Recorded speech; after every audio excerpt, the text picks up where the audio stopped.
Kasi, actually sinigang to na paa ng baboy. Listen lang natin yung mga impurities ng baboy. Kuluan ko lang yan mga 1 hour. Kasi pata yan guys, paa ng baboy. Pakulo lang ako guys ng tubig, sibuyas, luya, kamatis. Pagda natin. Ayan. Pinalambot ko na siya. Add ko na yung gabi. Palalambutin pa natin yung gabi na yan. Tapos lagyan na rin natin yung kamote. Ayan. Add na rin natin yung sili. Siling labuyo. 2. Papakuluan ko lang to ng mga 5 minutes. Lulutuin lang natin yung yung mga nilagay kong gabi at saka kamote. Ayan, magsisigang tayo ngayon ng paa ng baboy. Okra. Yung okra, hindi ko na yan hiniwa kasi ako lang kakain ako niyan. Lambot na yung pork. Palalambutin lang natin yung mga gabi. Salt. 2 tablespoon. 2 tablespoon salt. Add na rin ako ng seasonings.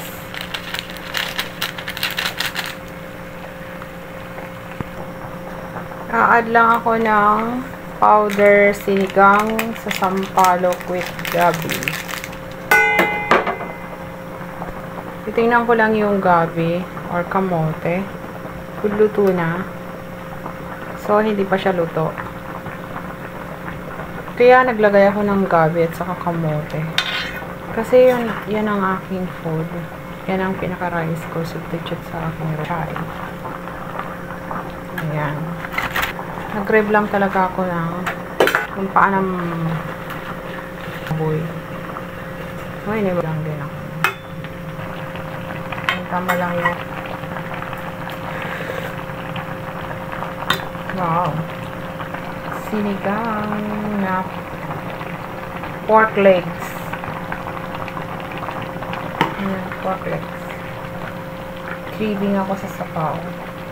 Ready to serve na. Yummy.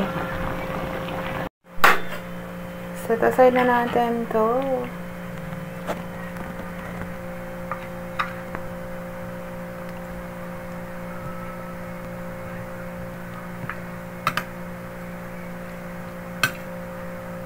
Yummy! Ready to serve. Kain!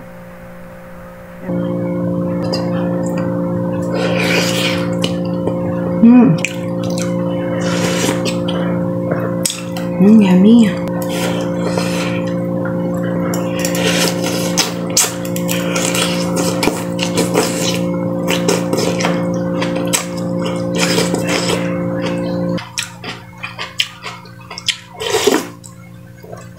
Delicious.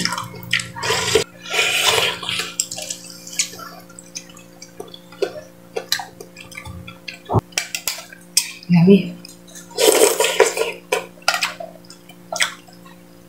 Thank you guys for watching. Please subscribe to my YouTube channel and follow my Facebook page. If you buy something, please click the yellow basket in my TikTok shop. Thank you guys.